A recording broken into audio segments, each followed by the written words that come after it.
Hello बच्चों, कैसे हो आप सब लोग। तो पीडब्ल्यू के इस अमेजिंग से प्लेटफॉर्म पे आप सभी का स्वागत है। तो टॉपिक पीछे दिख ही रहा है कि आज स्पेशली मैं क्यों आया हूँ। बहुत सारी कन्फ्यूजन्स, बहुत सारी वीडियोस, बहुत सारा टाइम यूट्यूब पे रील्स पे काटने के बाद लोगों को बहुत सारा कन्फ्यूजन हो चुका है कि सिलेबस क्या है, फाइनली क्या कहना चाह रहा है। तो आज इस वीडियो के अंदर कंप्लीटली सारा का सारा एक एक चैप्टर के अंदर जो जो पॉइंट्स दिए गए हैं, कहाँ चेंजेस हुए हैं, कहाँ नहीं हुए हैं, ये सब कुछ आज डिस्कस करने वाले हैं। इस वीडियो को शुरू से लेकर लास्ट तक अगर आपके पास वो पीडीएफ है तो आप उस पीडीएफ का इंपॉर्टेंस समझिए। आखिर एज अ टीचर हमें क्या जरूरत पड़ रही है कि हम आज इस टाइम पे डिस्कस करें, जब एग्जाम 150 दिन बचे हों, 150 के आसपास दिन बचे हो, तो उस टाइम पे डिस्कशन क्यों हो रहा है? क्योंकि अक्टूबर में ये सिलसिला चालू हुआ था सिलेबस अपडेशन का। उससे पहले नई एनसीईआरटी आ गई थी। तो पहले तो मई में ये चलता रहा टाइम पास कि सर नई एनसीईआरटी पढ़ें कि पुरानी पढ़े, यही नहीं समझ में आ रहा। एनटीए वाले, पहले एनएमसी वाले जगह उन्होंने बोला बच्चों को बहुत डाउट है, तो उन्होंने क्या किया कि एक नया सिलेबस 6 अक्टूबर को, मुझे याद है जहाँ तक कि 6 अक्टूबर को पीडीएफ पे डेट लिखी हुई है, 6 अक्टूबर को उन्होंने पीडीएफ में अपलोड कर दिया। तब तक बहुत सारे बच्चे बहुत सारा सिलेबस कर चुके थे और इवन कि जहाँ तक मुझे याद है हमने अपने बैचेज में सॉलिड स्टेट, सरफेस केमिस्ट्री सब कुछ ही पढ़ लिया था। लेकिन चलो सिलेबस अपडेट हुआ तो पता चला कि अच्छा कुछ चैप्टर्स हटा दिए गए, खासकर केमिस्ट्री के तो बहुत सारे चैप्टर्स हटाए गए। और यहाँ से एक नया मतलब होता है ना कि एक आजकल ट्रेंड हर एक जगह चल रहा है, तो वही यहाँ पे वीडियोस का ट्रेंड चलना शुरू हुआ कि ये आएगा, इससे आएगा, उससे नहीं आएगा, ये पढ़ना है, नई एनसीईआरटी, ओल्ड एनसीईआरटी। सर मतलब कन्फ्यूजन पे कन्फ्यूजन। और जितना ज़्यादा आप इस सब टाइप की वीडियो सर्च करेंगे, आर्टिफिशियल इंटेलिजेंस आपको उतना ज़्यादा ये टाइप की वीडियोस देता रहेगा और आपको जो मेन काम है पढ़ाई से, उससे डिस्ट्रैक्ट करता रहेगा। तो अगर आप इस वीडियो को देख रहे हो तो या मतलब एज अ टीचर मेरी तरफ से आज केमिस्ट्री की हर एक पॉइंट को लेकर डिस्कस कर लेंगे, हर एक चैप्टर को लेकर डिस्कस कर लेंगे। और इसके बाद इस पे टाइम मत वेस्ट करना, क्योंकि जो एनटीए है या एनएमसी है या जितने भी आप इधर उधर जो टाइम वेस्टेज कर रहे हो, जो वीडियोस देख रहे हो कि इस साल कुछ लोग तो ऐसे भी होंगे कि इस साल एनटीए ना लेके ये करेगा, इससे क्या फ़र्क पड़ेगा, इन सब पे टाइम वेस्ट ना करें। इस वीडियो को देखने के बाद प्लीज़ अपना फोकस सिर्फ और सिर्फ पढ़ाई पे करें, क्योंकि कोई भी आपके सिलेक्शन की गारंटी नहीं ले सकता एक्सेप्ट आपके।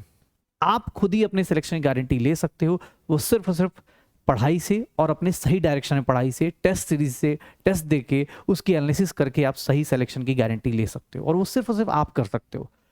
ठीक है, ये सारे के सारे चैनल, सारे के सारे वीडियोस ये अगले साल भी रहेंगे, आराम से उसको देख के मुस्कुराते रहिए। लेकिन हाँ, आज इस वीडियो को देखेंगे और सिंपल सा सीखेंगे कि भैया जो पीडीएफ आई है, जो 6 अक्टूबर को आई थी, देखो अब सिलसिला शुरू हुआ था वही एनसीईआरटी की, नई एनसीईआरटी से, फिर एनएमसी ने आके दिया, एनएमसी आए तो लोगों को डाउट हो गया, फिर बोलने लगे एनटीए वाले भी बाकी हैं, एनटीए वाले पता नहीं क्या पूछ देंगे। तो एनटीए वालों ने भी अभी होता ना कि दिवाली छठ के बाद उनके ऊपर प्रेशर आया कि भाई कुछ काम करके दिखाओ, तो उन्होंने बोला बच्चों को कुछ याद दिलाते हैं। वो तुम्हें याद दिलाना चाह रहे थे कि बेटा सिलेबस एक बार फिर से दे रहे हैं तुम्हें, और वो सेम पीडीएफ उन्होंने डेट तक चेंज नहीं किया, वो सेम पीडीएफ उठा के डाल दिया उन्होंने अपनी वेबसाइट पे और आप लोग उससे खुश हो गए। ठीक है, लेकिन हाँ उससे एक चीज रिमाइंडर जरूर आ गया कि एग्जाम अब पास आ चुका है, अब हमारा त्यौहार आने वाला है, और वो त्यौहार है एग्जाम्स का, टेस्ट सीरीज का त्यौहार है, अब रिवीजन का त्यौहार है। ठीक है ना, तो नए साल में जब आप जाएंगे 2024 के साल में, जब 2024 एग्जाम देने जाएंगे, तो उस एग्जाम हॉल में जो 3 घंटे में काम आएगा वो सिलेबस याद करना या कितने कितनी वीडियोस देखी, सिलेबस कितना क्लियर था, वो मुझे लगता नहीं उतना काम आएगा जितना आपका रिवीजन, आपकी इन डेप्थ नॉलेज काम आएगी। तो चलो आज एक इन सारे कंट्रोवर्सीज, ये सारी चीज़ों को ख़त्म करते हैं। एक बार एज ए टीचर मैं ये डिस्कस कर लेता हूँ केमिस्ट्री में क्या क्या है, क्या क्या नहीं है। और इसके बाद इस वीडियो के बाद मैं बोलूँगा कि यार एक एडवाइस है, आप पढ़ाई पे फोकस करें, इधर उधर वीडियोस ना देखें। और इसके बाद सिर्फ और सिर्फ आपको एक चीज़ देखनी है इस सिलेबस अपडेशन के बाद, जब जेईई मेंस का एग्ज़ाम होगा जनवरी 2024 में, आप उसका पेपर एक बार जरूर देखेंगे, क्योंकि उससे एक आइडिया आ जाएगा कि एनटीए न्यू सिलेबस को कैसे क्वेश्चंस डाल रहा है। जैसे इस बार उन्होंने प्रैक्टिकल ऑर्गेनिक केमिस्ट्री डाल दी है, अब प्रैक्टिकल ऑर्गेनिक केमिस्ट्री डाल दी है, वहाँ पे कुछ टॉपिक्स ऐसे डाले हैं जो चैप्टर के फॉर्म में निकाल दिए गए हैं, लायोफिलिक लायोफोबिक सोल्स डाले गए हैं, वो प्रैक्टिकल ऑर्गेनिक केमिस्ट्री में है, लेकिन सरफेस केमिस्ट्री हटा दी गई है। तो हमें जेईई मेंस से एक आइडिया आ जाएगा कि अच्छा ये कहना ये चाह रहे थे, क्योंकि उसमें 7-8 पेपर्स होते हैं, 8-9 पेपर्स, 10 पेपर्स होते हैं, 4 दिन चलता है, 5 दिन, अभी और भी दिन हो सकते हैं, तो 10 पेपर 8 पेपर से हमें एक आइडिया आ जाएगा। ठीक है, फिर अप्रैल में भी होगा, उससे भी और ज़्यादा आइडिया आ जाएगा। हमारे एग्जाम से पहले हमें ये पता चल जाएगा एनटीए चाहता क्या है। तो बस आज आपको क्या करना है, उस पीडीएफ को ध्यान रखिएगा, उस पीडीएफ का प्रिंट आउट निकाल कर रख लीजिए, या फिर इस वीडियो को जब भी आपके मन में कुछ लगे तो आप प्लीज़ इसको देख लीजिएगा, वीडियो को सेव कर लीजिएगा। लेकिन बस अब इसके बाद सिलेबस को लेके इधर उधर टाइम पास करने की ज़रूरत नहीं, कोई ना ही यूट्यूब पे, ना ही टेलीग्राम पे, ना ही किसी भी जगह पे अपना टाइम वेस्ट करने का कोई फ़ायदा नहीं। चलो आज शुरू करते हैं केमिस्ट्री का फाइनली सिलेबस क्या है। Last syllabus NTA and NMC दोनों ने मिलकर क्या किया है, दोनों ने मिलकर सेम ही सिलेबस बनाया है और बहुत ही प्यारा सिलेबस बनाया है। मतलब बच्चों के लिए केमिस्ट्री ना जो मुझे लगता है कि जहां जहां उनको प्रॉब्लम आती थी वो सारी प्रॉब्लम्स उन लोगों ने फिनिश कर दी है, सारी प्रॉब्लम्स उन लोगों ने फिनिश कर दी है। कैसे देखते हैं, चलो हम लोग कुछ चैप्टर्स के ऊपर बात करते हैं और पहला देखते हैं। सबसे पहले हंसी आएगी एनटीए और एनएमसी के ऊपर। उन्होंने सोचो, मतलब मैं ना वीडियो मतलब पीडीएफ आया तो मुझे लगा कुछ करेक्शन किया होगा जो एक्सपेक्टेड था। जैसे केमिकल बॉन्डिंग को पिछली बार की पीडीएफ में उन्होंने फिजिकल केमिस्ट्री में डाल दिया था, उनके हिसाब से केमिकल बॉन्डिंग फिजिकल केमिस्ट्री में है, ठीक है।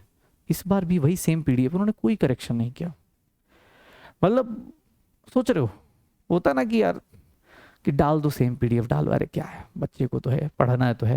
मतलब सोचो, मतलब उस लेवल पे आप, इसलिए बोल रहा हूँ आप इससे अलर्ट मोड पे चलो, जितना आपको बताया जरा उतना सिलेबस कवर कर लेना। जरूरी नहीं कि जो लिखा है सर ईथर्स में सिर्फ स्ट्रक्चर लिखा मैं तो वही पढ़ूंगा, भाई नहीं, ऐसा नहीं है, ठीक है ना। उन्होंने ईथर नाम लिख दिया ना, पूरा पूछेगा। जेई एडवांस ने अभी सिलेबस अपडेट कर दिया, कोई उन्होंने चेंज नहीं किया है। आप जेई एडवांस की तैयारी नहीं कर रहे हो, लेकिन हाँ आपको इतना अलर्ट मोड पे रहना है कि यार एग्जामिनर अगर ईथर बोल रहा है ना तो उसके रिएक्शन भी पूछेगा। ऐसा नहीं है कि वो नहीं पूछने वाला, एनसीईआरटी में है तो वो पूछेगा जरूर, या आसपास। और बाकी आपको जनवरी और मई अप्रैल के मेंस से बहुत ज़्यादा क्लियर हो जाएंगी चीज़ें।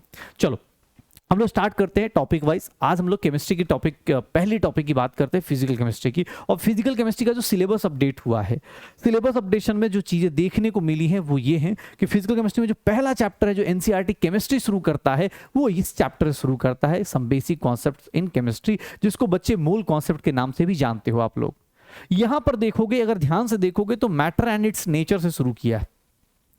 एनसीईआरटी अगर आप खोलोगे तो हिस्ट्री ऑफ केमिस्ट्री भी है, मतलब आप केमिस्ट्री की हिस्ट्री भी पढ़ने को मिल जाती है, लेकिन उन्होंने सीधा सीधा काम की चीज़ लिखी है, काम की चीज लिखी है। और यहां पर इस चैप्टर के अंदर आप जितना भी सिलेबस देखोगे, जितना भी देखोगे, वो सब कुछ यहां पर जितना भी आप पढ़ते हो उस चैप्टर के अंदर वो सब कुछ ही यहां पर कवर्ड है।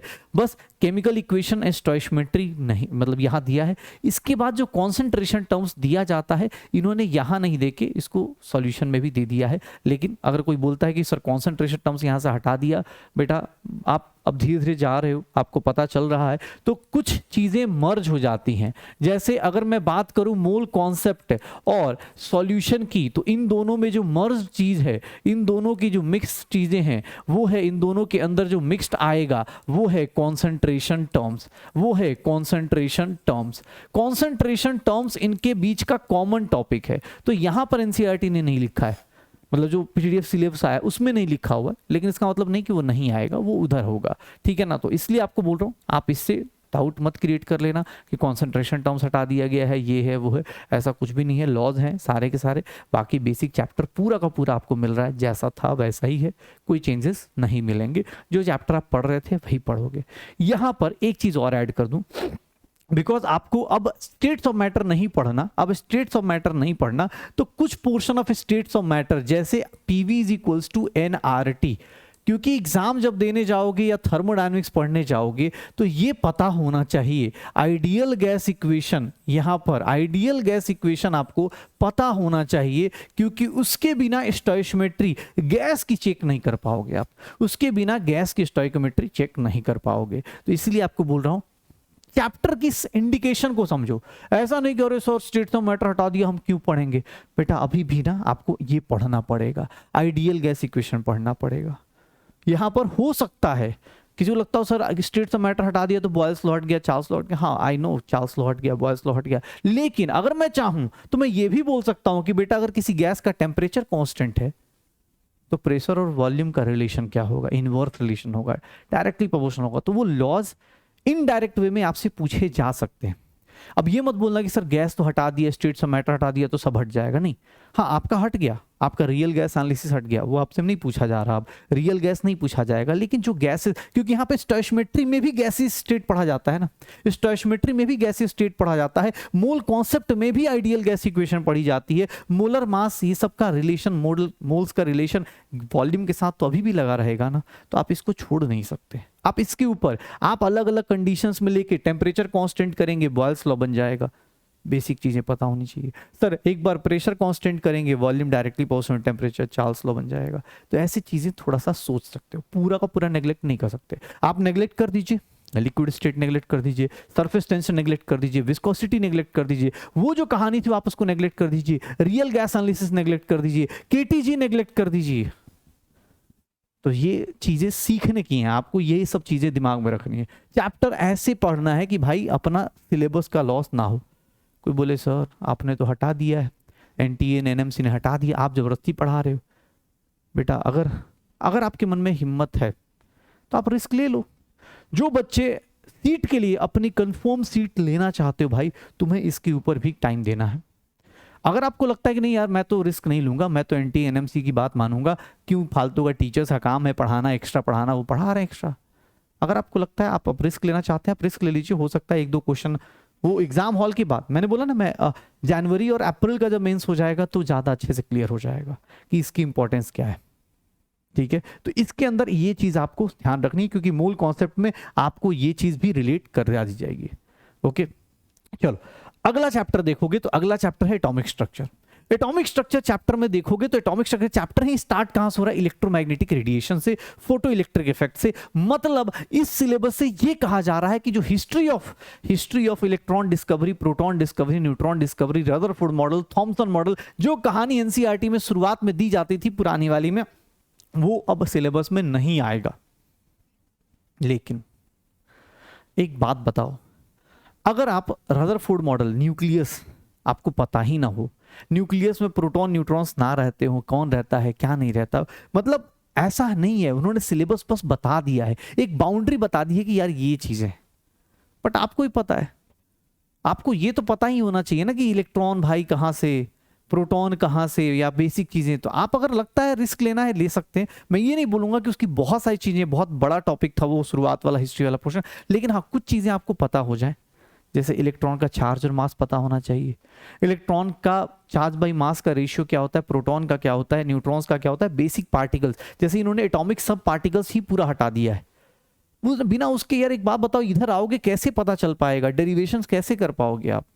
तो ये सारी चीजें थोड़ा सा ध्यान रखिएगा। मेरी तरफ से ये मैं आपको सजेशन दे रहा हूं, बाकी आपको टॉपिक दिख रहा है, अभी आगे भी इसके अंदर टॉपिक, लेकिन हाँ जो इधर पोर्शन हटाया गया है डिस्कवरी ऑफ सब एटॉमिक पार्टिकल्स, तो मैं यहां पे बस आपको इतना बोलना चाहता हूं कि सब एटॉमिक पार्टिकल्स का इंट्रोडक्शन आपको जरूर आना चाहिए, कि सब एटॉमिक पार्टिकल्स का इंट्रोडक्शन, ऐसे वो 9th में भी होता है, 9th में भी किया जाता है, सब एटॉमिक पार्टिकल्स का इंट्रोडक्शन आपको पता होना चाहिए। इसमें इन्होंने छोड़ दिया है, लेकिन तुम्हें छोड़ना है तुम भी छोड़ सकते हो, कोई दिक्कत नहीं। हो सकता है कुछ लोग 5 मई की बात करें कि अरे सर उस टाइम बोला था आपने, आपको लगता है आप छोड़ दो, कोई दिक्कत नहीं। लेकिन हाँ जो पढ़ रहे हैं उनको ये सब एटॉमिक पार्टिकल्स का बेसिक इंट्रोडक्शन, इलेक्ट्रॉन प्रोटॉन का, अब इलेक्ट्रॉन का रिलेटिव चार्ज क्या होता है, प्रोटॉन का रिलेटिव चार्ज क्या होता है, रिलेटिव मास, इन सब के बारे में पता होना चाहिए। एनसीईआरटी में एक टेबल बनी है पुरानी वाली में, उस टेबल के बारे में आपको पता होना चाहिए। बाकी आप देखेंगे तो सब कुछ दिया हुआ है, हाइड्रोजन एटम का spectrum, Bohr's model, postulate, derivation, energy, radius, ये टॉपिक ऐसा है जो आपको जब एटम्स पढ़ते हैं फिजिक्स में तो भी वहां आता है। लेकिन हाँ यहाँ पे dual nature of matter, de Broglie's relationship, आपको हाइजेनबर्ग, ये सब चीज़ें भी मिल जाएंगी, Heisenberg, elementary idea of quantum mechanics, quantum mechanical model of atom, ये सब कुछ जो आप पढ़ रहे हैं वो सब कुछ आपको दिया गया है। जो इस चैप्टर में कट हुआ है वो है हिस्टोरिकल पार्ट, और हिस्टोरिकल पार्ट से मुझे भी दिक्कत नहीं है, हिस्टोरिकल पार्ट आपका मतलब हिस्टोरिकल पार्ट जो कट हुआ है उससे दिक्कत नहीं है, वो अच्छी बात है कट हो गया है। लेकिन हाँ उसका एक ही लॉस है कि अगर आपको सब एटॉमिक पार्टिकल्स का बेसिक नहीं पता होगा, तो अब पता ही नहीं है कि न्यूक्लियस में कौन रहता है कौन नहीं रहता है, तो दिक्कत हो जाएगी। इन्होंने तो वहां से काट दिया सीधा, या तो वो 9th में वो एक्सपेक्ट कर रहे हैं कि बच्चा 9th से पढ़ के आ रहा होगा, वो बच्चा 9th से पढ़ते आ रहा होगा, तो ये एक्सपेक्ट कर रहे तो नहीं पढ़ सकते हैं, कोई दिक्कत नहीं। लेकिन हाँ रिस्क नहीं लेना है अभी इस टाइम पे, क्योंकि बहुत सारी चीजें चेंज हो रही हैं बेटा, और जब ज्यादा चेंजेस हो रहे हो ना, या लग रहा हो कि यार कुछ ज्यादा ही उथल पुथल कराई जा रही है, तो तुम ये नहीं बोल सकते हो, तो ये भी बोल सकते हैं ये तो 9th में था, हमने तो एटॉमिक स्ट्रक्चर डाला था ना, ठीक है। अब एटम का डेफिनेशन पूछ दे तो आप ये थोड़ा बोल सकते कि सर आपने तो लिखा ही नहीं सिलेबस में डेफिनेशन ऑफ एटम। वो तो सीधा पूछ देगा कि भाई मैंने तो बोला एटॉमिक स्ट्रक्चर या एटॉमिक का वो पता होना चाहिए। तो इनडायरेक्ट वे में आप समझ रहे हो, ठीक है। ये देखो, ये तो हमने एटॉमिक स्ट्रक्चर की बात कर ली। फिर अगर बात करते हैं केमिकल बॉन्डिंग, अब देखो यहाँ पे उनसे गलतियां, केमिकल बॉन्डिंग को उन्होंने कहाँ डाल दिया है, फिजिकल केमिस्ट्री में। ठीक है, हो जाता है, कभी कभी होता है सरकार, मतलब हाँ काम कभी कभी हो जाता है, हो सकता है यार अपना कोई हो, ठीक है, उसने गलती से होता है ना कि डाल दिया हो यहाँ पे। केमिकल बॉन्डिंग फिजिकल में नहीं है, आपको भी पता है, लेकिन हाँ पता होना चाहिए। इसमें कोई भी कट सट नहीं है, कोई भी, सब कुछ जैसा आप पढ़ रहे हैं केमिकल बॉन्डिंग पूरा चैप्टर ही अच्छा है, और सब कुछ हाइड्रोजन बॉन्डिंग से लेके हर एक चीज दी गई है जो आप ऑलरेडी कहीं ना कहीं कर चुके होंगे। आप लोग एग्जाम के लिए प्रिपेयर हैं तो केमिकल बॉन्डिंग 11th का ही पोर्शन है, आपने कर लिया होगा, कोई दिक्कत नहीं होगी। जो केमिकल थर्मोडायनेमिक्स है, केमिकल थर्मोडायनेमिक्स, क्योंकि फिजिक्स में भी थर्मोडायनेमिक्स आती है तो इसलिए इन्होंने नाम रख दिया केमिकल थर्मोडायनेमिक्स। ये थर्मोडायनेमिक्स में भी कोई चेंजेस आपको नहीं दिखेंगे, सारा कुछ, कोई बोल रहे थर्मोकेमिस्ट्री हटा दी गई है, बेटा थर्मोकेमिस्ट्री नहीं हटाई गई है, हेस लॉ दिया हुआ है, कौन सारे टाइप की इंथैल्पीज दी गई हैं, फॉर्मेशन, एटमाइजेशन, सारे टाइप की इंथैल्पीज दी गई हैं, सब टाइप की इंथैल्पीज दी गई हैं। तो हेस लॉ ये सब थर्मोकेमिस्ट्री नहीं हटाया गया है, बस क्योंकि वो फर्स्ट लॉ का ही एप्लीकेशन है, एनर्जी कंजर्वेशन की बात की जाती है, इसीलिए इन्होंने अलग से थर्मोकेमिस्ट्री वर्ड यूज नहीं किया है। क्योंकि बहुत सारे बच्चे वाले थर्मोडायनेमिक्स ही दिया है, थर्मोकेमिस्ट्री नहीं दिया है। देख लो बेटा, यहाँ पे पढ़ लो, उस पीडीएफ को दोबारा पढ़ना, आपको पता चल जाएगा। यहां बात करें तो sir second law of thermodynamics, ये तो बेसिक सा ही है, इस चैप्टर के जस्ट बाद इक्विलिब्रियम भी आना चालू हो जाता है। तो थर्मोडायनेमिक्स में थर्मोकेमिस्ट्री, कुछ लोगों को डाउट था कि थर्मोकेमिस्ट्री हटा दिया गया है, नहीं, थर्मोकेमिस्ट्री नहीं हटाया गया है, इस बात का ध्यान रखिएगा। इवन आपको बहुत सारे लोगों को जब मैं क्लास में बोलता हूँ एंथैल्पी ऑफ सॉल्यूशन और डाइल्यूशन, ये भी लिखा हुआ है, तो इसका ध्यान रखिएगा। थर्मोकेमिस्ट्री अभी भी आपके सिलेबस में है, इसको लेके कोई डाउट मत करना, सिलेबस थर्मोकेमिस्ट्री रहेगा। सेकेंड लॉ ऑफ थर्मोडायनेमिक्स आप सब लोग जानते हैं, पहले से ही पता है। जो चेंजेस आए हैं सॉल्यूशन, देखो ध्यान से, अब सॉल्यूशन में क्या किया है, देखो कॉन्सेंट्रेशन टर्म्स, सॉल्यूशन में क्या किया गया है, कॉन्सेंट्रेशन टर्म्स को डाल दिया गया है। Molarity, molality, mole fraction, percentage, by volume, by mass, ये सारा का सारा इन्होंने कॉन्सेंट्रेशन टर्म्स दिया हुआ है। अब आपको ही पता है, बहुत सारे लोग दिमाग में आता है नॉर्मलिटी पढ़े कि ना पढ़े। नॉर्मलिटी आप पढ़ना चाहें पढ़ सकते हैं, नॉर्मलिटी अच्छा है आपके लिए। रीजन कि नंबर ऑफ इक्विवेलेंट्स इक्वल करना आसान होता है, रेडॉक्स में चाहे यहाँ पर, जैसे भी आपको लगता है, लेकिन हाँ पढ़ लेंगे तो लॉस नहीं होगा। कोई ये बोलना कि नहीं सर नहीं, भाई मैं बार बार बोल रहा हूँ, जब तक जनवरी और अप्रैल का मेंस नहीं होता आप एक राउंड फिगर पे नहीं आ सकते, कॉन्फिडेंटली नहीं बोल सकते। और तुम में से बहुत सारे लोग होंगे, तुम भी जानते हो अपने आप से, क्या रिस्क नहीं लेना है, क्यों रिस्क लेना है, धीरे धीरे कट ऑफ बढ़ता जा रहा है। इस बार 612 नंबर कट ऑफ है जनरल कैटेगरी की, अलग अलग सब जगहों की। तो यार हमें तो ऊपर जाने की कोशिश करनी है, अपने आप को नीचे थोड़ा लाना है। सिलेबस कम हुआ है तो इसका मतलब तो और अच्छी बात हो गई ना कि अब कम चैप्टर पे ज्यादा टाइम मिल चुका है। अभी भी इतना टाइम है कि आप इन सब छोटी छोटी चीजों को आराम से कर सकते हैं। कोई अब इस पे बहस करने का कोई लॉजिक नहीं, नॉर्मलिटी है या नहीं है। ये पूरा चैप्टर आपका जैसा आपने पढ़ा है वैसा ही है। बहुत सारे लोगों को लगता है कि अब normal value of molar mass, van't Hoff factor और उसका सिग्निफिकेंस क्या होता है। सर ये सिग्निफिकेंस क्या होता है? कुछ नहीं, वो ये कहना चाहता है कि आप सिग्निफिकेंस से ये बता सकते हैं कि इनका मोलर मास कितना चेंज हो रहा है, एसोसिएशन हो रहा है, डिसोसिएशन हो रहा है। वेंटर फैक्टर आप अगर देख के, किसी का वेंटर फैक्टर अगर 1/4 है तो आप ये बता सकते हैं कि वो क्या हो रहा है, टेट्रामराइजेशन जा रहा है। अगर किसी का वेंटर फैक्टर 3 है तो आप समझ सकते हैं कि वो डिसोसिएट हो रहा है। तो उसका सिग्निफिकेंस ये है, कुछ अलग चेंजेस नहीं है। जो एनसीईआरटी में है उसी को फॉलो करना है। अब सिमिलरली इक्विलिब्रियम में कोई चेंज नहीं है। इक्विलिब्रियम में सीधा सीधा, बार बार बोल रहा हूं, इक्विलिब्रियम में फिजिकल प्रोसेस का इक्विलिब्रियम भी डाला गया है, इस बात का ध्यान रखिएगा। असर्शन रीजन के क्वेश्चन, बहुत सारे लोग फिजिकल इक्विलिब्रियम को छोड़ देते हैं। बेटा अगर सही से क्वेश्चन बनाया जाए तो यहाँ से भी क्वेश्चन बनते हैं, फिजिकल इक्विलिब्रियम से भी क्वेश्चन बनते हैं, और केमिकल इक्विलिब्रियम तो आप सबको पता ही है। केमिकल इक्विलिब्रियम में ली चैटलियर्स प्रिंसिपल सब कुछ दिया हुआ है, तो इस चैप्टर में कोई कट नहीं है। फिजिकल प्रोसेस का इक्विलिब्रियम मुझे लग रहा था कहीं हटा ना दे, लेकिन उन्होंने कंटिन्यू किया हुआ है, अच्छी बात है। Ionic equilibrium one of the best topics, ठीक है, जिन्होंने भी कर रखा है, ठीक है, सबको पता है। फिजिकल इक्विलिब्रियम में एक बहुत ही अच्छा टॉपिक है, सब कुछ दे रखा है, कोई चेंजेस नहीं है किसी भी टाइप के। यहाँ पर आयनाइजेशन कांस्टेंट, ये सब बेसिक चीजें, इसमें भी कोई चेंज नहीं आएगा। एक चीज और क्लियर हो गई है, क्या? Redox reaction and electrochemistry. Last time भी क्वेश्चंस इन दोनों चैप्टर को मिला के किए जा रहे हैं। मैं बार बार बोल रहा हूँ कि अब एनटीए ना पेपर्स को थोड़ा अलग लेवल पे लेके जा रहा है, वो मिक्सिंग ऑफ कॉन्सेप्ट पे ज्यादा फोकस कर रहा है, तो इसीलिए इवन नाम लिखते टाइम भी दोनों को साथ में लिखा है। आपको इस बात से रियलाइज कर जाना चाहिए कि भैया यहाँ पर अब ये चैप्टर और इस चैप्टर में ज्यादा डिफरेंस नहीं रहेगा, ये भी नहीं मान रहे, क्योंकि यहां पर अगर आप बैलेंसिंग कर रहे हो तो वही सेम चीज इधर भी आएगी। यहां पर भी आयनिक रिएक्शंस हैं, यहां भी आयनिक रिएक्शंस हैं, दोनों की बैलेंसिंग हो गई, चाहे दोनों के नंबर ऑफ इलेक्ट्रॉन्स हो गए, एन फैक्टर निकालना हो गया, ये सब कुछ यूज हो जाएगा। इलेक्ट्रोकेमिस्ट्री में भी कोई चेंजेस नहीं किए गए हैं। कोलास लॉ, ये यहां तक तो रेडॉक्स रिएक्शन है। रेडॉक्स रिएक्शन में देख लो, oxidation reduction, oxidation number, balancing of redox reaction किया गया है। एनसीईआरटी में 2-4 चीजें ज्यादा दी गई हैं, वो सारा इलेक्ट्रोकेमिस्ट्री का है, इसीलिए उन्होंने वहां से हटा के इधर डाल दिया है, चैप्टर्स मर्ज कर दिया है। कोलास लॉ ये सब कुछ है अपने पास। उसके बाद इलेक्ट्रोकेमिकल सेल में जिन लोगों को लगता था कि सर ये चीजें हटा दी जाएंगी, कि सर बैटरीज जो फालतू की चीजें दी गई हैं वो हटा दी जाएंगी, भैया कुछ भी नहीं हटा रहे ये लोग। ये देख लो, dry cell, lead accumulator, fuel cell, सब कुछ दिया हुआ है। और किसी को लगता है कोरोजन नहीं दिया है, नहीं पढ़ेंगे, भाई मत पढ़ो, रिस्क लेना है ले लो, अगले साल पता चल जाएगा। पता चला 2025 में भी ये वीडियो देख रहे हैं कि 100 दिन में कैसे करें तैयारी, 1 दिन में कैसे करें तैयारी।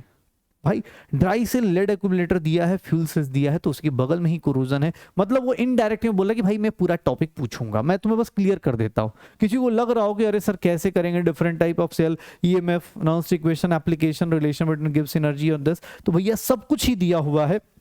और मतलब ये सब कुछ ही अपने पास है, कोई अलग से चीजें छोड़ी नहीं गई हैं, तो ये ध्यान रखिएगा क्योंकि ये आपके लिए खतरनाक बन सकता है, इस बात का ध्यान रख लीजिएगा। अच्छा, यहाँ पर जहां तक मैं देख पा रहा था कि इसमें एक चीज उन्होंने, जैसे डिफरेंट टाइप्स ऑफ इलेक्ट्रोड दे रखा है, electrode potential including standard electrode, half cell, यहाँ पर एक चीज मिसिंग है, वो है उनका प्रोडक्ट ऑफ इलेक्ट्रोलिसिस। इलेक्ट्रोलिसिस वाला पार्ट हमें नहीं दिख रहा है। इलेक्ट्रोलिसिस वाला पार्ट, जैसे कोई लोगों को डाउट हो जाता है ना कि इलेक्ट्रोलिसिस वाला पार्ट अपने पास नहीं दिख रहा है, तो इलेक्ट्रोलिसिस का पार्ट हटा दिया गया है। Faraday's first law, second law, यार देखो भाई इलेक्ट्रोलिसिस का पार्ट हटा, तो अब वही बात है कि इलेक्ट्रोलिटिक सॉल्यूशन का कंडक्टेंस पूछा जा रहा है, मोलर कंडक्टिविटी पूछी जा रही है, कोलास लॉ पूछा जा रहा है, ये पार्ट तो दिया गया है, तो इलेक्ट्रोलिसिस का पार्ट क्या किया गया है सर, यहां पर एक डाउट है। अब मैं तुम्हें ये बोलूंगा कि इलेक्ट्रोलिसिस भी आप पढ़ के जाइए, ठीक है ना, इलेक्ट्रोलिसिस भी करके जाइए, क्योंकि आप रिस्क क्यों लोगे, आप अपनी सीट के साथ रिस्क क्यों लोगे भाई, ये रिस्क क्यों लेना है, ये रिस्क क्यों लेना है, आप अपनी सीट के साथ रिस्क क्यों लोगे। ये एक बात बताओ, अपनी मतलब जो भी जिस भी ड्रीम कॉलेज में जाना हो उसमें 4 नंबर 5 नंबर छोड़ना ही क्यों है, ये ध्यान दे देना, ध्यान से देख लेना अपने पास। मेरे पास जो पीडीएफ है उसमें इलेक्ट्रोलिसिस नहीं है, लेकिन मेरे हिसाब से इलेक्ट्रोलिसिस को भी आप पढ़ के जाइए। इलेक्ट्रोलिसिस इसी चैप्टर का पार्ट है और उसमें आपको करके ही जाना चाहिए। मेरे हिसाब से तो भाई करके ही जाओ, जितना हो सकता है करके ही जाओ भाई। तो इलेक्ट्रोलिसिस छोड़ नहीं सकते आप, मतलब मेरे हिसाब से इलेक्ट्रोलिसिस वाला पोर्शन पता नहीं, या तो टाइपिंग करते टाइम छूट गया उन लोगों से, कैसे छूट गया नहीं पता। आप फैराडेज लॉ ये सब करके जाओगे, फैराडेज लॉ करके जाओगे, अगर आपको लगता है तो भाई रिस्क लेना है ले सकते हो, बट मेरी तरफ से भैया मत लो रिस्क, ठीक है ना। वो आप कोई डायलॉग मत बना, रिस्क है तो इश्क है सर, वो मूवीज में अच्छा लगता है, जिसने रिस्क इश्क लिया था उसको ज़्यादा टाइम नहीं लगा था, उसी मूवीज में देखा होगा लास्ट में बहुत खतरनाक सी, कोई पूछने भी नहीं आया था। तो आप इस तरह का रिस्क ना लीजिए। इलेक्ट्रोलिसिस एनसीईआरटी में अभी भी है तो आप कर लीजिएगा, क्योंकि थोड़ा बहुत आगे पीछे घूम सकते हैं। कैसे, अब बोल देगा कि भाई देखो ना मैंने यहाँ लिखा तो है कंडक्टेंस इलेक्ट्रोलिटिक सॉल्यूशन, तो मैंने तो पूछा ही था, बताया था कंडक्टेंस बताओ, इलेक्ट्रोलिटिक सॉल्यूशन कैसे कंडक्ट करता है, कौन क्या करता है, तो रिस्क नहीं लेना है, ठीक है, इस चैप्टर में। फिर अगला देखो, यहां पर देखोगे अब केमिकल काइनेटिक्स की बात करते हैं। ऐसे ही बहुत इजी सा चैप्टर है, सेम सब कुछ सेम रहा, इसमें कोई भी चेंजेस नहीं है। इवन इन्होंने कोलिजन थ्योरी में लिख दिया है कि जो भी आप करेंगे डेरिवेशन नहीं करेंगे, जैसे रेट जब आप कोलिजन फैक्टर लगाते हैं, कोलिजन फ्रीक्वेंसी लगाते हैं, तो उसकी डेरिवेशन करने की जरूरत नहीं, कोलिजन थ्योरी में आप कोई भी इसमें कोई डेरिवेशन नहीं करेंगे। यहां पर भी बहुत सारे लोगों को ये डाउट रहता है कि sir nth order, second order, third order पूछ देगा, नहीं, उन्होंने क्लियर कर रखा है कि बेटा जीरो और फर्स्ट ऑर्डर ही हमारा रिएक्शन मेन काम है, उनकी कैरेक्टरिस्टिक और उनका हाफ लाइफ ही हमारा मेन पर्पस है। तो अगर आपको लगता हो तो यहाँ पर भी कंफ्यूजन नहीं पालना है, जीरो और फर्स्ट ऑर्डर ही आएगा। लेकिन हाँ, जिनको लगता है कि नहीं सर मैं किसी भी हाल में, या कोई टॉप कॉलेज आपका टारगेट है, तो आप nth ऑर्डर तक कर सकते हैं इस चैप्टर में, कोई दिक्कत नहीं आएगी। देखो अब होता है ना, किसी को टारगेट है नहीं मुझे एम्स में ही जाके रुकना है, मैं तो सर टॉप करने के मूड में बैठा हूँ, ये जो नखरे होते हैं वो इधर उधर के होते हैं कि अरे मैं तो यार मतलब 620 लेके आ जाऊँ, 570 लेके आ जाऊँ, मेरा कॉलेज मिल जाएगा। उन लोगों के कि यार इतना ही पढ़ता हूँ, जैसे बहुत सारे होते हैं सर अभी तो टाइम कम बचा है तो मैं काम करता हूँ, इलेक्ट्रोकेमिस्ट्री छोड़ देता हूँ। छोड़ने से दिक्कत नहीं है, आज के टाइम पे कोई भी चैप्टर छोड़ेंगे सबको एक दूसरे से रिलेट किया जा सकता है। केमिकल काइनेटिक्स को थर्मोडायनेमिक्स से रिलेट किया जा सकता है, इलेक्ट्रोकेमिस्ट्री को भी थर्मोडायनेमिक्स से, इक्विलिब्रियम से, सबसे रिलेट किया जा सकता है। आप एक नहीं करके जाएंगे, दूसरा अपने आप ही डुबा देगा। तो भैया इतना भी रिस्क नहीं लेना है। ओके चलो, इसमें अच्छी बात क्या थी कि 2 चैप्टर कंप्लीटली उड़ा दिए गए हैं। मैं फिजिकल केमिस्ट्री बताऊं तो 2 चैप्टर जो सॉलिड स्टेट है, आपको सॉलिड स्टेट पढ़ने की जरूरत एकदम नहीं है, ये तो पता चल गया है, सॉलिड स्टेट नहीं करना है। सरफेस केमिस्ट्री भी नहीं करना है, सरफेस केमिस्ट्री भी नहीं करना है, ये भी मुझे पता चल गया है, ये भी नहीं करना है। सर अगर आपको स्टेट्स ऑफ मैटर बोला जाए तो देखो भाई, हटाने को तो हटा दिया गया, बहुत सारे बवाल है स्टेट्स ऑफ मैटर को लेके, मैं शुरू से बोलता आ रहा हूँ कि यार ये चैप्टर हटा दिया, अच्छी बात है। इसमें से एक्चुअली वो हटाना चाह रहे थे रियल गैस एनालिसिस, केटीजी, क्योंकि वो फिजिक्स में भी पढ़ते हैं, तो ये सब चीजें हटा रहे थे। लेकिन हाँ चलो, इसमें से एक चीज बस याद रखिएगा, PV is equals to NRT, इसके बारे में आपको पता होना चाहिए, चाहे वो मूल कॉन्सेप्ट हो चाहे कहीं भी हो। यहां पर जो काम की चीज है अभी आपको पता चल जाएगा, lyophilic and lyophobic sol, lyophilic and lyophobic sol, इसके बारे में आपको पता होना चाहिए। लायोफिलिक एंड लायोफोबिक सोल्स के बारे में आपको पता होना चाहिए। ओके, तो स्टेट्स ऑफ मैटर से ये और इधर से ये। अब बात करते हैं इनऑर्गेनिक को। इनऑर्गेनिक को तो भाई कुछ अलग ही मजे लिए। इनऑर्गेनिक में एक केमिकल बॉन्डिंग हो चुका है, ठीक है ना। अब इधर आते हैं तो यहाँ पे मॉडर्न पीरियोडिसिटी पे आते हैं। सिंपलरली पीरियोडिसिटी से उन्होंने फिर से क्या हटा दिया, फिर से इन्होंने हटा दिया है सीधा सीधा कि भैया हिस्ट्री हटा दो। जैसे एटॉमिक स्ट्रक्चर से हिस्ट्री हटा दी थी, वैसे ही यहाँ पीरियोडिसिटी से इन्होंने हिस्ट्री हटा दी है। आपको सीधा सीधा बोल दिया कि भैया पीरियोडिसिटी में नॉर्मल मॉडर्न पीरियड टेबल पढ़ोगे, वो फालतू की चीजें पढ़ने की जरूरत नहीं, कौन कब क्या बोल के गया था जरूरत नहीं है, मॉडर्न पीरियोडिसिटी पढ़ो, इतना ही काफी है, इसके अलावा आपको ज्यादा जानने की जरूरत नहीं है। तो आपको पुरानी थ्योरी नहीं पढ़नी है कि मेंडलीव ने क्या किया था, कौन सा एलिमेंट कहाँ छोड़ा था, उसके टाइम पे कितने थे क्या नहीं थे, इनके हिसाब से नहीं करनी है, ठीक है। पढ़ लेंगे तो लॉस कुछ नहीं है, ये एक्सपेक्ट कर रहे हैं। ऐसे पीरियोडिक टेबल के पीछे तो पता नहीं 10th क्लास से ही भिड़ गए, 10th क्लास से पीरियोडिक टेबल हटा दिया इन्होंने। तो ये चाह रहे हैं डायरेक्ट ही 11th क्लास में कोई बच्चा आए और मॉडर्न पीरियोडिक टेबल चालू कर दे।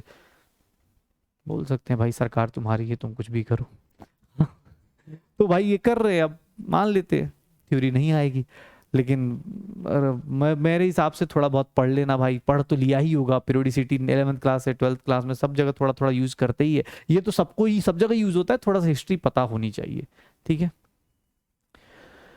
हाँ, इस चैप्टर में कुछ ज्यादा ही अल्टीमेट लेवल का लोड उन्होंने कम कर दिया है। उन्होंने एकदम बोला कि भैया 13 to 18 ग्रुप में अलग अलग जाके आपको बस क्या करना है, उनका बेसिक इंट्रोडक्शन। जब आप एनसीईआरटी में ग्रुप 13 उठाते हो या ग्रुप 14 उठाते हो या ग्रुप 16 उठाते हो, कोई भी ग्रुप उठाते हो, तो आपको जो बेसिक जनरल इंट्रोडक्शन है वो जानना है। जनरल इंट्रोडक्शन जाननी मतलब उनके बारे में बेसिक कहानियां जाननी है, उनका ट्रेंड क्या है, मेल्टिंग पॉइंट का, बॉइलिंग पॉइंट का, उनकी रिएक्टिविटी का, उनके हाइड्राइड्स का, उनके ऑक्साइड्स का नेचर क्या है, ये सब जानना है। और जो उनका जो पहला, जो सबसे अपने घर का जो सबसे छोटा बच्चा होता है हर एक ग्रुप का, जो सबसे छोटा, जो सबसे पहला वाला बंदा होता है, उसका यूनिक बिहेवियर क्या होता है, ये आप किसी भी ग्रुप को खोलेंगे तो आपको ये चीजें एनसीईआरटी की शुरुआत के, मतलब जो भी ग्रुप खोलेंगे उसके 2 पेज में ये सब चीजें मिल जाती हैं। यहां पर एक कॉन्सेप्ट आता है कि भैया जो कंपाउंड्स थे, जैसे अमोनिया के अलग अलग प्रिपरेशन, अलग अलग नाइट्रोजन की प्रिपरेशन, फॉस्फीन का प्रिपरेशन, कंपाउंड्स का क्या हुआ, हटा दिया और हम भी खुश हैं इस बात से, अच्छी बात है।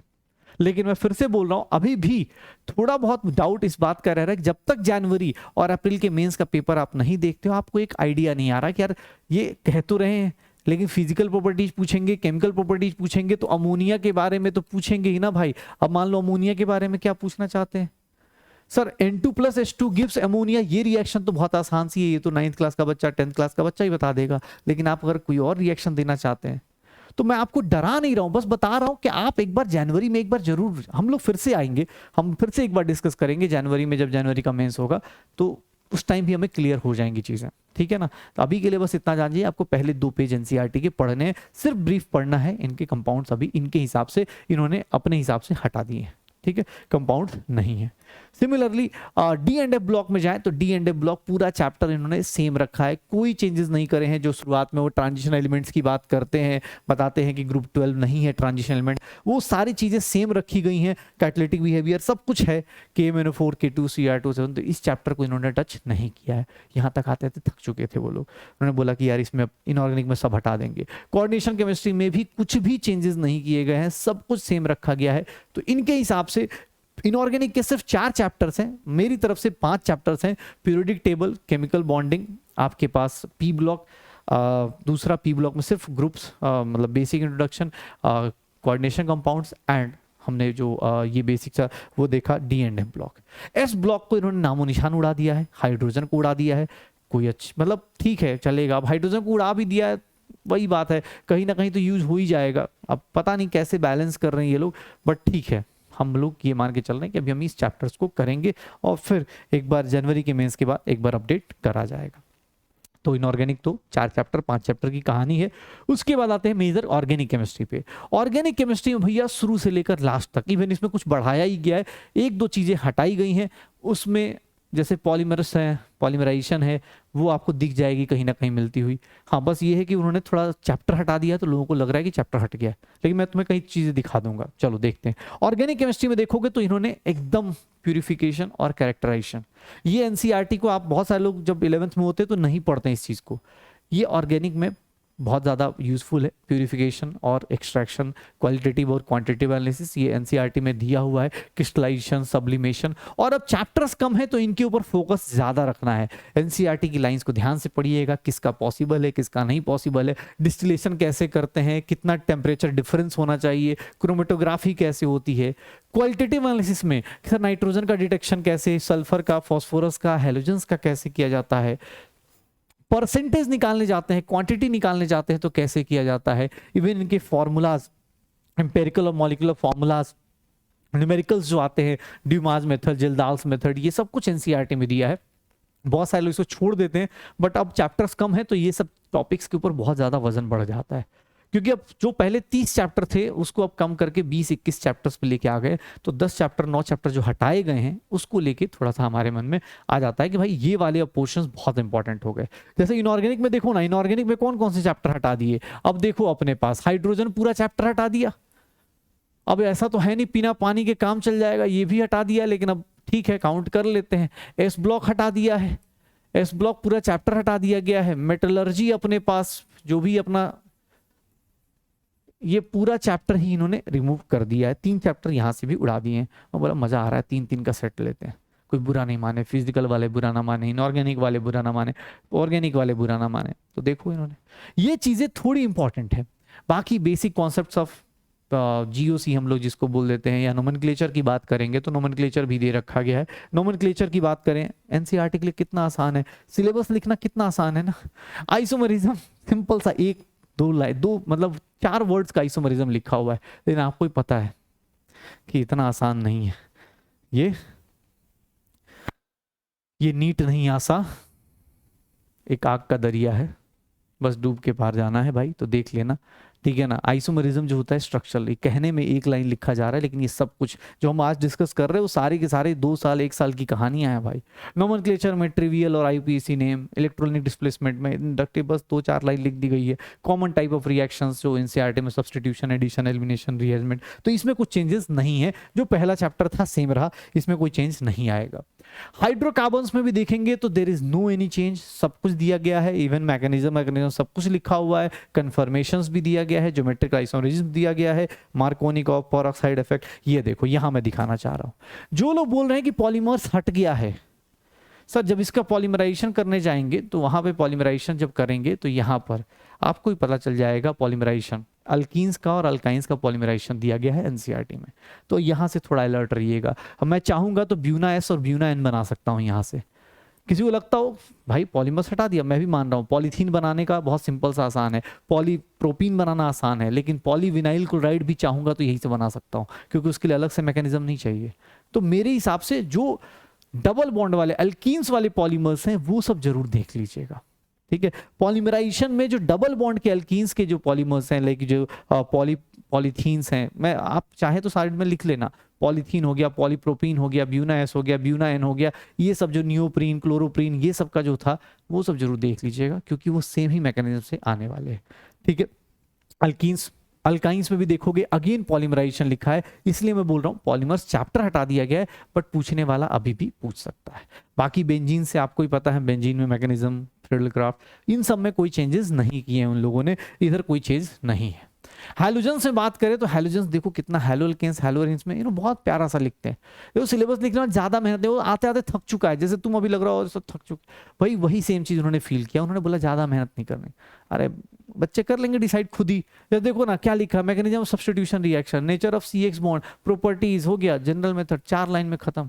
यूजेस में लिख दिया, एनसीईआरटी में ये सब कुछ दिया है, आयोडोफॉर्म, फ्रेयॉन्स और डीडीटी, आपको इनका यूजेस पता होना चाहिए। पॉलीहेलोजन कंपाउंड्स इन्होंने नहीं बोले हैं, पॉलीहेलोजन कंपाउंड्स ना ही इन्होंने बात की है, तो हम भी मान के चल रहे हैं कि पॉलीहेलोजन कंपाउंड्स हमारे प्रिपरेशन और इन सब चीज़ों में नहीं होगा। अगर आप पढ़ रहे हैं तो पढ़ सकते हैं, लेकिन हाँ बेसिक बात ये लोग कर रहे हैं, पॉलीहेलोजन कंपाउंड्स नहीं है।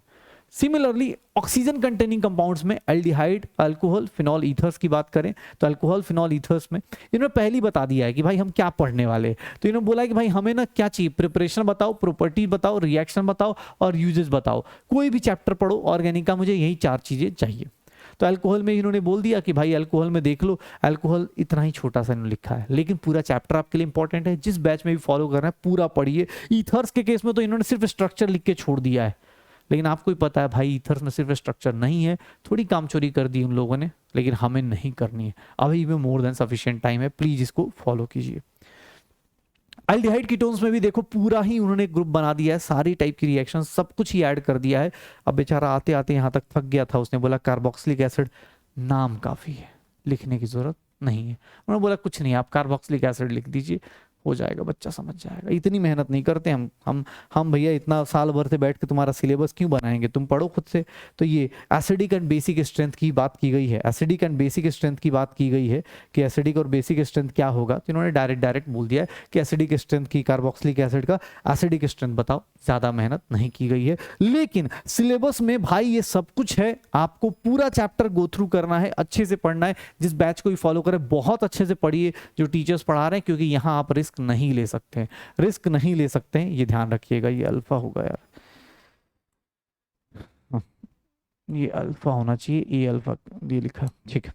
नेक्स्ट देखो अमीन्स की बात करें तो अमीन्स में भी इन्होंने यही किया है कि अमीन्स में ज्यादा कुछ नहीं बोला है कि भाई ये पूरा चैप्टर, तो इधर भी कोई चेंजेस नहीं है।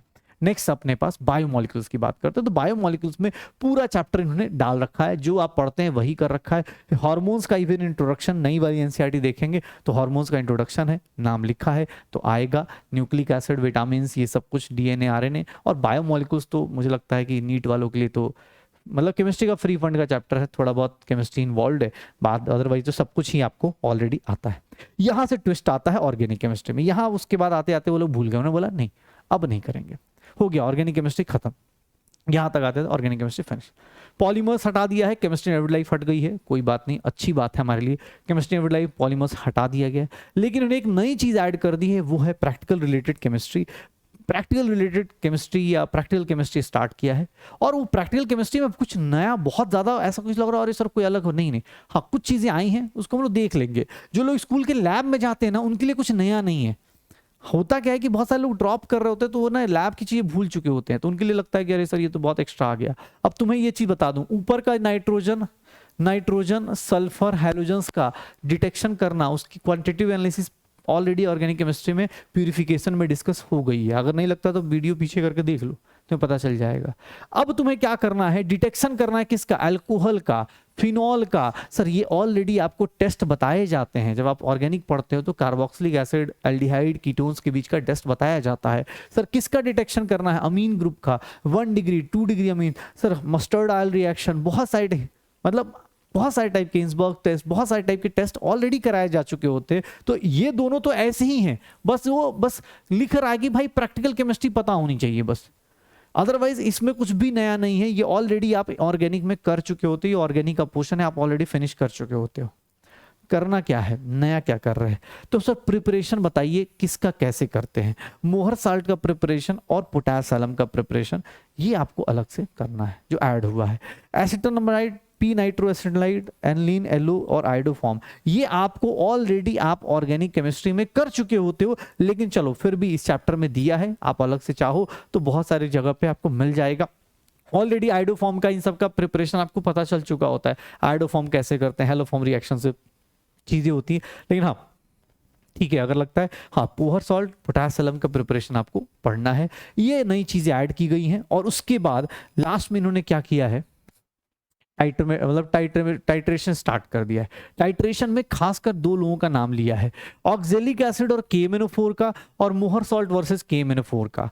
Acid base and use of indicators का यूज करना शुरू किया है इन लोगों ने, जैसे मिथाइल ऑरेंज हो गया, फिनोफ्थिलीन हो गया, उसका हो सकता है जो मुझे लग रहा है कि प्रैक्टिकल केमिस्ट्री में इक्विवेलेंस पॉइंट लेके आ जाएं, कहाँ पे इन लोगों का इक्विवेलेंस आता है, तो ये सब चीजें आ जाएं। तो ये इंडिकेटर्स में इक्विवेलेंस पॉइंट आ सकता है, एंड पॉइंट आ सकता है, तो बहुत सारी चीजें आ जाएंगी यहाँ पे, वो आपको अब इस साल ऐड की गई हैं। इवन जो सॉल्ट एनालिसिस होता था जो जेई में आता था, वो आजकल इन्होंने इसमें डाल दिया है, कैटायंस और एनायंस। और ये बताना चाह रहे हैं कि भैया देखो हमने कुछ नया किया है। नया कुछ नहीं है, ये पहले से भी हमारे सिलेबस में था, बस ये था कि हमने भूल गए थे और प्रैक्टिकल्स में ही रह गया था। अब इन्होंने इससे क्वेश्चंस पूछना शुरू कर दिया है। आप जब प्रैक्टिकल केमिस्ट्री पढ़ते हो तो आपको पता होता है ग्रुप 1 का कैटायन, ग्रुप 2 का कैटायन, ऐसे करके सारे रेडिकल्स के आपको पता होते। आपको टेंशन नहीं लेनी है, सफिशिएंट टाइम है जहां पर आपको ये सब चीजें कवर करा दी जाएंगी, आपको हो जाएगा। किसी भी बैच को फॉलो कीजिए, वहां कवर हो चुका होगा। लास्ट वन इन्होंने क्या किया है प्रिंसिपल रिलेटेड केमिस्ट्री में, सर कौन से एक्सपेरिमेंट में किस टाइप का केमिकल प्रिंसिपल इन्वॉल्व है, जैसे कॉपर सल्फेट का सॉल्यूशन बनाते हैं या neutralisation of strong acid strong base करते हैं, किस टाइप की चीजें होंगी, लायोफिलिक लायोफोबिक सोल्स बनाते हैं तो क्या होने वाला है। ये मतलब होता है ना कि strong acid strong base reaction करा तो उसमें देखोगे स्ट्रॉन्ग एसिड स्ट्रॉन्ग बेस करोगे, मान लो HCl है, NaOH डालोगे तो बहुत एक्सोथर्मिक रिएक्शन होती है, तो उसको अगर हाथ से पकड़ेगा हाथ जलना शुरू हो जाएगा। तो अब उसमें वही बोल रहा हूँ, जनवरी का मेंस आएगा तो पता चल जाएगा भाई पूछना क्या चाह रहा है, रिएक्शन पूछना चाह रहा है या हमें लैब के ऊपर ज़्यादा फोकस करना है, किस तरह चीज़ करनी है। लेकिन जो मुझे जहाँ तक समझ में आ रहा है कि केमिकल प्रिंसिपल लिखा है उसी के अब ऐसा तो है नहीं नीट के एग्जाम में लैब बनवाया जाएगा, ऐसा नहीं होगा, लेकिन हाँ उसके ऊपर क्या प्रिंसिपल है, कोई ऐसा लिख दे कि सर HCl और एक रूम में HCl और NaOH रिएक्शन कर रहे हैं तो उस रूम का टेम्परेचर क्या होगा, इंक्रीज होगा डिक्रीज होगा, या उसका हाथ जलेगा, रमेश था सुरेश था, ऐसा कुछ करके दे देगा, तो ऐसा हो सकता है। लायोफिलिक कोलॉइड्स है, लायोफोबिक सोल्स है, तो सरफेस केमिस्ट्री हटा दिया है लेकिन ये सब जरूर डाल दिया गया है, तो ये देख लेना। और ये काइनेटिक स्टडी मतलब इसके बारे में आयोडाइड आयन जब पेरोक्साइड के साथ रिएक्ट करता है ना तो बड़ा अच्छा एक मतलब इसकी केमिकल काइनेटिक्स पढ़ना कि इसका mechanism rate RDS rate determining step, इसका मैकेनिज्म क्या होता है, तो ये सब बातें वो कर रहा है। तो पूरा का पूरा मतलब पूरा आपका सिलेबस आपके सामने है, पूरा सिलेबस हमने डिस्कस कर लिया है। जो फाइनली और अपडेटेड सिलेबस है हम लोगों के पास वो हमने सब कुछ ही आपसे डिस्कस कर लिया है। अब आपको क्या करना है, सिर्फ और सिर्फ ऐसी ही वीडियोस नहीं सर्च करनी है कि अच्छा ये सर ने ये बोला उस सर ने ये बोला। भाई फालतू की जगह पे टाइम मत वेस्ट करो। ऑर्गेनिक केमिस्ट्री में सिर्फ 2 chapters, polymers, environmental chemistry, polymers और बायो केमिस्ट्री ऑफ लाइफ, ये 3 चैप्टर्स हटाए गए हैं। मेटलर्जी, S ब्लॉक, हाइड्रोजन, ये 3 चैप्टर्स हटाए गए हैं। States of matter, surface chemistry और सॉलिड स्टेट, ये 3 चैप्टर, टोटल 9 चैप्टर्स हटाए गए हैं। और एक चैप्टर ऐड हुआ है प्रैक्टिकल ऑर्गेनिक केमिस्ट्री या प्रैक्टिकल केमिस्ट्री, हम बोल सकते हैं कि प्रैक्टिकल केमिस्ट्री ऐड हुआ है जिसमें सब कुछ ही ऑर्गेनिक का भी कॉन्सेप्ट है, इनऑर्गेनिक का भी है और कुछ फिजिकल के भी कॉन्सेप्ट आ रहे हैं हमारी लाइफ में। लेकिन हाँ सिलेबस अपडेशन, सिलेबस के बारे में जानना, सिलेबस ऐसा वैसा, इन सब चीज़ों पे टाइम वेस्ट करना, इस बार का पेपर डिफिकल्ट होगा, इस बार का पेपर इजी होगा, इन सब जगहों पे टाइम वेस्ट करने से मैं इतना जानता हूं कि आपका लेवल जो है या प्रिपरेशन जो है वो बहुत अच्छी नहीं होने वाली। प्लीज अपने ऊपर फोकस कीजिए जो भी चैप्टर्स आप कर रहे हैं, क्योंकि अब एक चीज जरूर होगी कि आपके चैप्टर्स कम हो गए हैं तो उस वजह से क्वेश्चंस, जहां पे मान लो जैसे सॉल्यूशन से दो क्वेश्चन पूछ जाते थे, अब उसके ज्यादा नंबर ऑफ क्वेश्चंस होंगे, तो अब वैसे वो सारे ब्रांच को टच करेगा, वेंटा फैक्टर से ही पूछेगा, सब टाइप्स के क्वेश्चंस पूछेगा।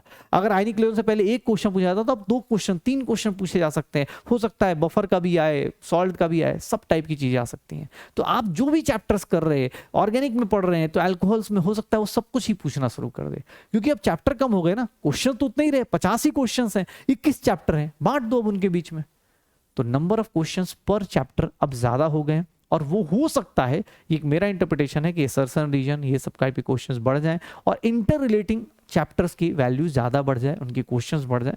तो आपको बस एक चीज करनी है, जितना हो सकता है अच्छे फोकस के साथ, अच्छे माइंडसेट के साथ, अच्छे कॉन्फिडेंस के साथ बैठ के प्रिपरेशंस चालू कर दिया है तो एकदम स्पीड लेके आइए, नहीं चालू किया है तो भाई प्लीज चालू कर दो अच्छी स्पीड के साथ। और जिन लोगों की सब कुछ बढ़िया चल रहा है बेटा, प्लीज आप रिवीजन पे फोकस कीजिए, ना कि ये सब चार मतलब फालतू की जगह पे। अगर आपको टाइम मिल रहा है तो प्लीज इन सब जगहों पे वेस्ट मत कीजिए, आप रिवीजन पे फोकस कीजिए। आप प्रैक्टिकल केमिस्ट्री के बारे में हो सकता है उसके कलर्स देखना हो, अगर आप लैब में नहीं गए तो KMnO4 का क्या कलर होता है, इन सब चीजों पर टाइम वेस्ट कीजिए, ठीक है ना। थोड़ा फ्रूटफुल बात करते हैं, ओके। चलो, आई होप सो सबके अब जितना भी आपका सिलेबस को लेके जितना भी मन में विचार होंगे, थॉट्स होंगे, सब खत्म हो चुके होंगे। आप सभी को नीट 2024 के लिए ऑल द बेस्ट, जो लोग भी अच्छे से प्रिपेयर कर रहे हैं। प्लस अब बहुत ही सारी चीज़ें, रिवीजन भी स्टार्ट हो जाएंगी, बहुत सारे बैचेस में सब कुछ स्टार्ट हो चुका होगा, बहुत सारे लोग बहुत सारा सिलेबस कर चुके होंगे।